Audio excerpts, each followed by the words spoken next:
చదవడమే మీ లక్ష్యమా? MBBS సీట్ల guidance కోసం తప్పక విచ్చేయండి మెగా ఎడ్యుకేషన్ మేళా.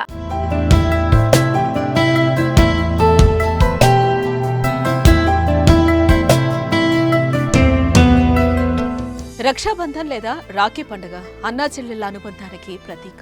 ఆ రోజు సోదరులకు సోదరీమణులు రాఖీ కట్టగా సోదరులు తమ సోదరీమణులకు ప్రేమగా బహుమతులిస్తారు. మంచి చెడు సమయాల్లో అండగా ఉంటామని వాగ్దానం చేస్తారు. అలాంటి రాఖీ పండుగకు సమయం దగ్గర కావడంతో సందడి మొదలైపోయింది. మార్కెట్లో రాఖీ విక్రయాలు జోరందుకున్నాయి.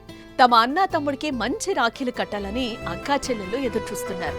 మరి ఆ రోజు ఏ సమయానికి రాఖీ కట్టాలి, ఏ సమయంలో కట్టకూడదు అనే విషయాలు ఈ వీడియోలో తెలుసుకుందాం. తెలుగు పంచాంగం ప్రకారం ప్రతి ఏడాది శ్రావణ పౌర్ణమి రోజున రక్షాబంధన్ జరుపుకుంటారు. ఇక ఏడాది ఆగస్టు 19న సోమవారం నాడు రాఖీ పౌర్ణమి జరుపుకోనున్నారు. ఆగస్టు 19వ తేదీన సోమవారం ఉదయం శ్రావణ మాసం శుక్లపక్షంలో పౌర్ణమి తిథి తెల్లవారుజామున 3:04 ప్రారంభమయ్యి అదే రోజు రాత్రి 11:55 ముగుస్తుంది.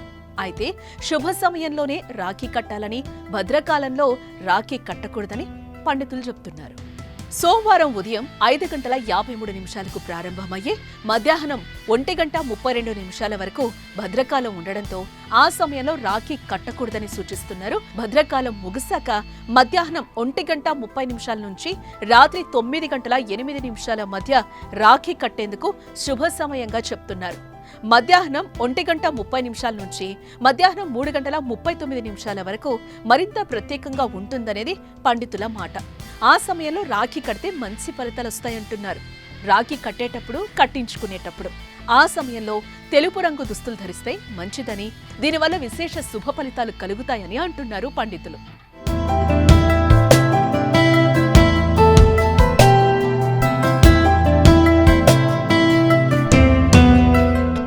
సుమన్ టీవీలో మీ పర్సనల్ అండ్ బిజినెస్ ప్రమోషన్స్ కోసం కింది నెంబర్కి కాంటాక్ట్ చేయండి.